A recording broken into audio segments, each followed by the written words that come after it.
Yeah, what's happening, peeps? So as you know, new year, new me. But for most people, different year, same shit. Now if you're like me, there's some things that you're great at, you have great habits around, and there's other things that you start in January because of New Year's, and then by March, it starts to fizzle out. And to be honest, it's one of the reasons why I started hating New Year's resolutions. Because I think everyone pretty much pictures New Year's as like a clean slate. I'm gonna start fresh. I'm gonna start 1st of January. Funny story is, the first Monday of January this year was on the 4th. So a lot of people had their New Year's resolution, and then all of a sudden they realized, oh wait, Monday's on the 4th, and changed it. They're like, I'm gonna start on Monday, on the 4th. What is this? And that's what got me thinking about this video. Made me realize that New Year's is not a clean slate. It never has, because you can have the best goals in the world, right? And you can have the most perfectly planned out steps. But if your habits don't align with that, then it's not gonna work, is it? You know what to do. Smash the ting, yeah?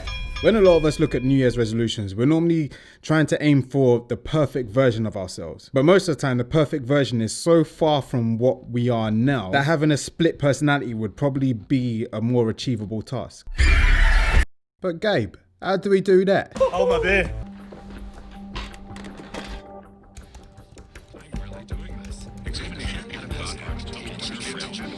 Her kid's finger-painted masterpieces. There was a black and white illustration of a 1950s housewife talking on the phone. Sections stimulate the habit, its execution, and a reward. So firstly, what actually is a habit? Textbook definition is a settled or regular tendency or practice, especially one that is hard to give up. Basically something that you do without thinking. Habits. But before I did all the research into how to make a habit and other people's opinions of how to make a habit, I did have my own kind of theory on it. A lot of it was down to self-assessing. I always say, I've been saying for time that self-assessing is one of the most powerful tools that you have in your book. The best way to change an existing habit is to replace it with a new habit. So creating a new habit is all about creating a new mini routine that gives you a sense of accomplishment, that gives you that dopamine release. So the first step, like I mentioned, self-assess. You need to understand and acknowledge your bad habits, but also you need to have a reason why, like a deeper reason why, not the surface, not, I just want to lose it. No, what's the real reason? And then you also have to have belief in yourself that you're going to do it if you implement these things. I could speak to 100 people, and unless those people truly want to change, nothing that I say will actually make them change. But on that note, yo, online coaching is back. We rebranded, brought you a new app, and I'm ready to help you guys and girls reach your goals. We got meal plans all custom made. We got training plans all custom made. Everything is custom made to you. Weekly check-ins, the whole 9. I'll be in your corner the whole way. So what are you waiting for? Head over to GabrielSay.com and get the process started. Let's go.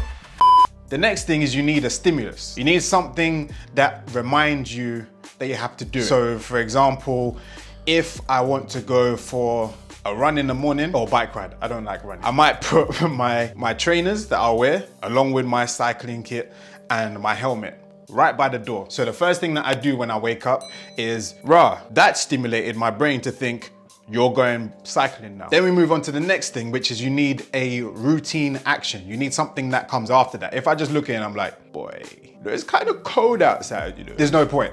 You need to do something with it.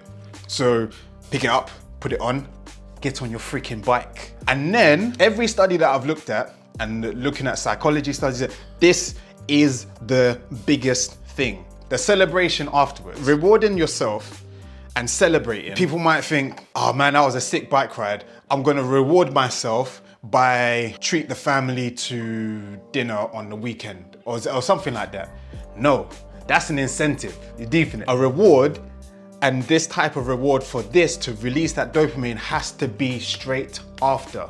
There's something about like acknowledging what you've done and going, come on. Finding that thing that makes you feel that way, that celebration, takes time. But my thing is like a little jig, like a little thing like that, or just going, yeah. Like just acknowledging to yourself that you've done something great. That celebration is what releases the dopamine at that exact point for you to be like, I want to experience that again.